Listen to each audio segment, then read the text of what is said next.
more than $400 billion. Back up just for a For the second. border wall. But the administration's talking points do not mention that the president wants a border wall. But the administration's talking points do not mention that the president more than 400 for the border wall.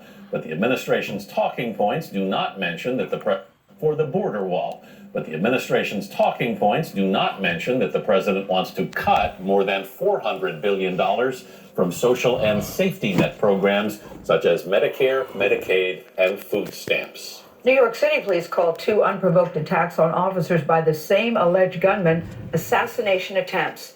Surveillance video shows. Now, before we get involved in this very much further,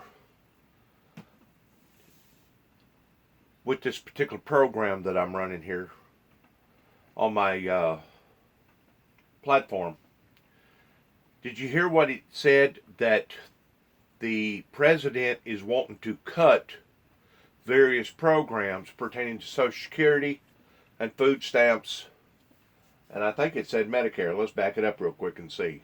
The suspect.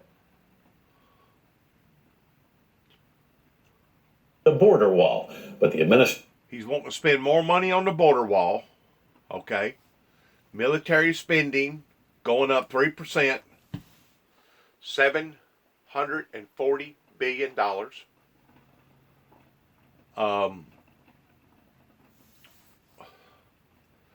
Requested $2 billion for the border wall. Administration's talking points do not mention that the president wants to cut more than cut more than $492 billion from social and safety net programs such as Medicare, Medicaid, and food stamps. Medicare, Medicaid, and food stamps. Now, how cruel and inhumane is that?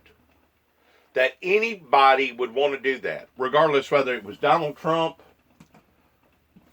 or whoever is president. You cannot just cut people off like that.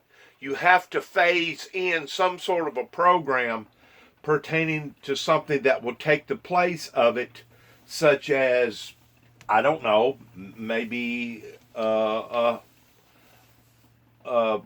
program towards people being able to readjust in their health procedures towards getting them back in shape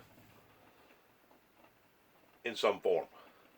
But to cut off that kind of aid, what are we looking at? $492 a cut? Is insane. Is absolutely insanity. Let's listen to the rest of this, and then I'm gonna weigh in on what I need to talk about. New York City police called 2 unprovoked attacks on officers by the same alleged gunman assassination attempts. Surveillance video shows the suspect, his name is Robert Williams, apparently walking into a police station and officers running for cover after gunshots rang out. Walking into a police station now. This guy, he's either courageouser than anybody that I've ever heard of, or he's mentally ill, crazy, sick. He's a sicko. In other words, he was a suicide deal as far as him having a death wish. This all unfolded less than 12 hours after an officer was wounded inside a police van. Our lead national correspondent, that's David Bagno, is at the 41st precinct in the Bronx where Williams was captured. David, this video very chilling. What do you know about him? Well, if the detectives investigating the shootings know a motive, they haven't told us yet. The suspect in this case has a pretty lengthy criminal history. He actually served time in prison for attempted murder, but he was paroled in 2017. He walked through the front door, the public entrance of this NYPD precinct in the Bronx, and opened fire. This is not a crime gone bad. This is a premeditated assassination attempt. That is New York City's police commissioner. He called the suspect a coward. The city's mayor condemned the violence on New York's finest. An attack on a police officer is an attack on all of us. Surveillance video appears to show 45-year-old Robert Williams walk into the precinct and start shooting. Uniformed officers and civilians were scrambling for cover. Williams shot a police lieutenant in the arm before running out of bullets, and that gave the officers just enough time to swarm him and arrest him. And if it wasn't for the men and women of the 41st Precinct, it could have been even worse than this. Police say Williams began his rampage Saturday night. He allegedly approached two officers in a police van. He asked them for directions and then opened fire. One of the officers was struck in the neck. The bullet narrowly missed a vital artery. That officer was released from the hospital yesterday. It is only by the grace of God that we are not talking about police officers murdered. The number of police officers killed in the line of duty has risen in recent years. According to the FBI, 55 officers died as a result of criminal acts in 2018. That's a nearly 20% increase from the year before. Some people blame the violence on what they see as vicious anti-police rhetoric. Now keep in mind, the program right before this program was that Donald Trump has proposed towards taking away how many, 400 and something billion dollars away from people that are already struggling with their disabilities and their mental health to begin with, towards taking this type of aid away from these people. So is that not going to exacerbate the problem whenever you tighten the rope even tighter towards these same people that already has these type of financial problems, towards struggling with health issues and struggling with money issues? Sure it is. Sure it is. Instead of helping the problem, it's exacerbating the problem. I don't care what a politician gets up there and talks about. I want to see what policies that they're actually passing that are supporting the police, and you're not seeing it. Steve Pomper of the National Police Association says politicians speaking harshly about police officers has deepened law enforcement's distrust of elected officials. They didn't want those people attending their memorials, their funerals, if something happened, because they knew that they would just hear those same hollow words. The Sergeants Union of the NYPD sent out this tweet yesterday directed at the mayor. Mayor de Blasio, the members of the NYPD are declaring war on you. We do not respect you. Do not visit us in hospitals. You sold the NYPD to the vile creatures, the 1% who hate cops but vote for you. NYPD cops have been assassinated because of you. This isn't game over. Game on. Listen to this again. The Sergeants Union of the NYPD sent out this tweet yesterday directed at the mayor. Mayor de Blasio, the members of the NYPD are declaring war on you. We do not respect you. Do not visit us in hospitals. You sold the NYPD to the vile creatures, the 1% who hate cops. To the vile preachers. Hear what this statement says. Would vote for you. NYPD cops have been assassinated because of you. This isn't game over. Game on. Some people were stunned by that. Others supported it strongly. So far, it has not been deleted. Quite an attack there, David. Thank you very much. CBS News has learned police in Idaho have found a cell phone belonging... All right, that'll be enough on that. It's really, really sad whenever we have various people that... I'm just going to go ahead and use the individual's name real quick. That I've been dealing with out in Oklahoma City, Oklahoma, pertaining to Lieutenant Barnes. That was basically the individual that, for some strange reason, planted a bomb in the back end of my truck and done the damage that he done to not only my truck, but done the damage that he done with a PR status, public relations, in the eyes of the general public, after that his whole precinct done this. Now since then, the way I understand it, the local Oklahoma precinct has shunned him. And I personally believe the reason why that they shunned him is because he was a radical, and he did make a mistake in targeting me for some strange reason. because I told them absolutely, I gave them absolutely no reason whatsoever that they should have went to the extremes towards shutting down the city of Oklahoma and planting a bomb in the back of my truck and exploding it to the point that it basically desecrated my camper shell on my truck. There was no reason whatsoever that they should have promoted that much force against me. In addition to Mr. Lieutenant Burns lying that I had threatened his life over a telephone call in which I didn't. This particular individual is still under some sort of hallucination. I'm going to call it a hallucination. That I am a mental health patient individual.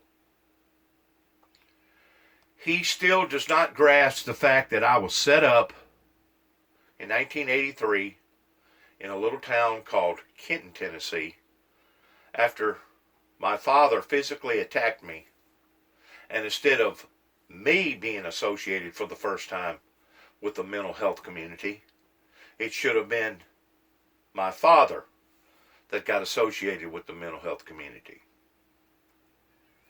And I guess some of them base their facts off of the occurrence that happened in my life whenever my brother passed away, and I was grieving desperately pertaining to his death, and then I was rearrested by the Weakley County authorities here in Weakley County towards trying to do a good deed in regards to children that my brother and I felt like that was being abused,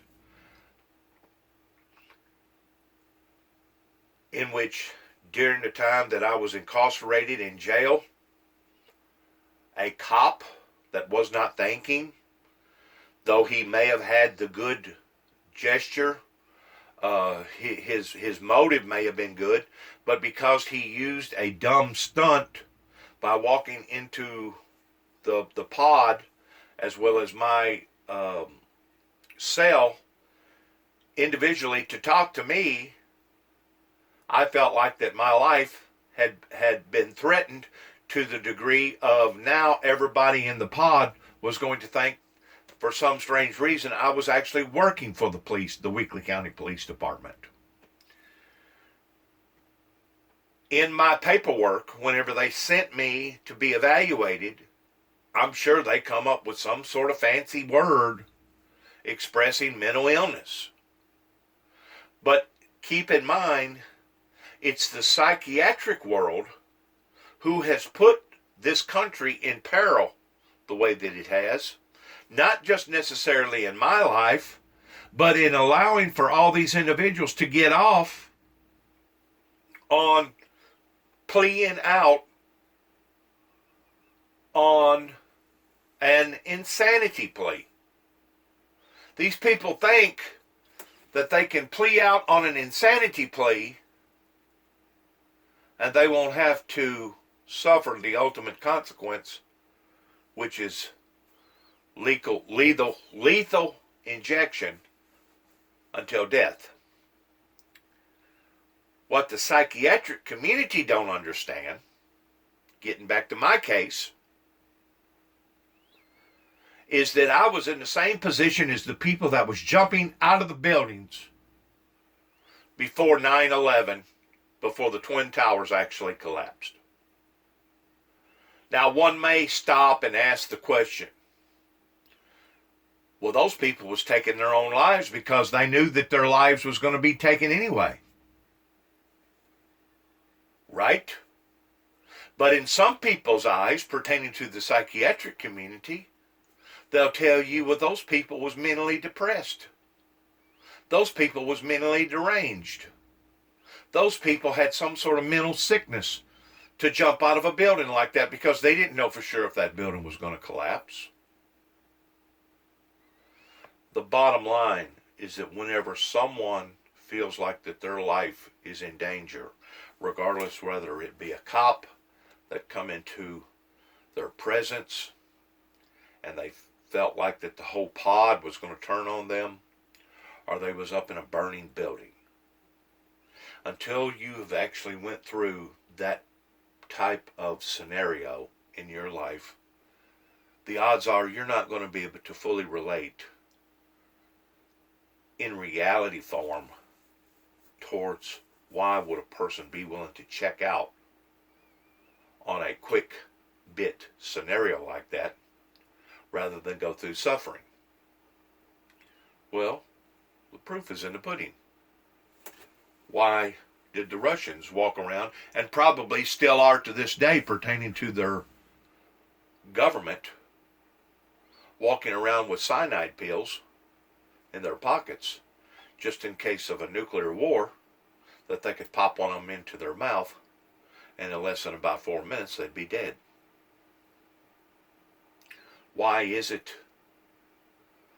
that during the time of the cowboy and Indian era, most any cowboy would tell you that if you're ever surrounded by a bunch of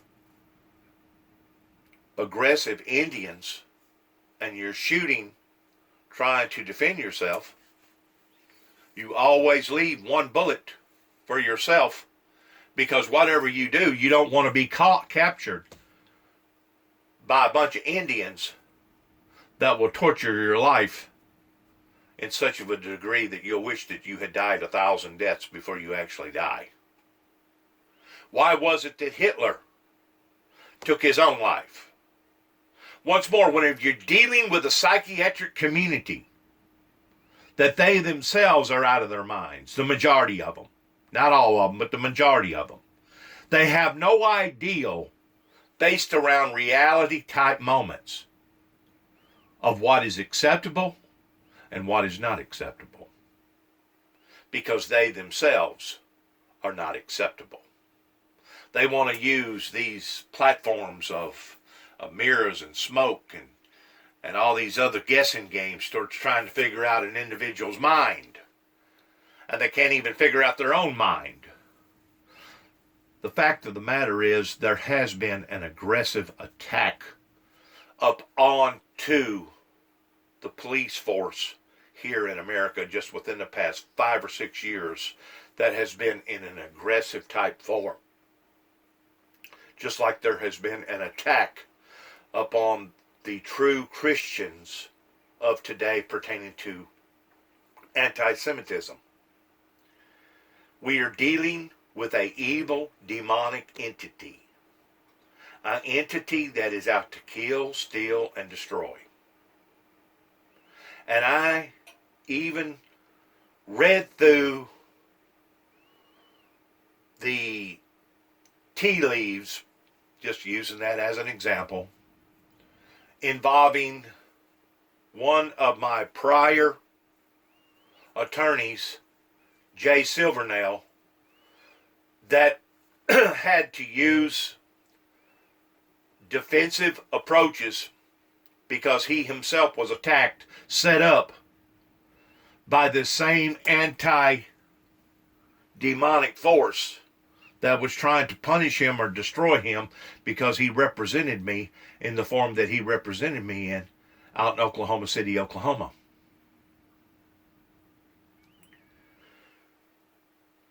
There has to be some sort of an understanding between good and bad with society.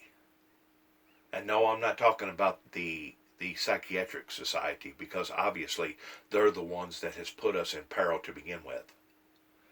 But as you just listened to the precinct in New York basically declaring war on the mayor because of various politicians that are out of touch with reality whenever it comes to what's really happening out here on the beat. Just like Lieutenant Burns, that wants to still classify me as me being some sort of mentally ill individual because of various things that has occurred in my life. Well, maybe instead of it being myself, the one that has the mental illness, maybe it's people like Lieutenant Burns, that thinks that he can still squander and lie and manipulate the general public and try to convince us all that there was no cover-up pertaining to the 1995 horrible incident that happened in Oklahoma City, Oklahoma, even though the majority of us know that it was. Instead of it being people like myself that's under the influence of being mentally ill, maybe it's people like Lieutenant Burns who still thinks that he can hoodwink or deceive or manipulate the general public pertaining to the Oklahoma bombing. That was one of the worst events that had occurred upon the American soil pertaining to a homegrown terrorist that is now soon to be 25 years in making. There's so many factors that people need to put into the equation before they ever step out and make some sort of a illegitimate statement pertaining to their own personal lives or what is going on. The people in New York City who has made that statement to the mayor of New York, as far as I am concerned, are in touch with reality, because it's these politicians that are out of touch with reality to the degree that they have no earthly ideal in reality form towards what's actually going on out there on the beat pertaining to this wicked, evil, demonic source that is plaguing our land in ways that is absolutely unimaginable. I mean, unimaginable. So, 2 thumbs up to the individual who made such of a statement in regards to game on, not game over, but game on, in regard to these policemen that are having to defend good, rightful citizens who are having to be demoralized by these crooked, corrupt politicians who are steadily out of their minds towards not being able to deal with reality in the right form that reality needs to be dealt with.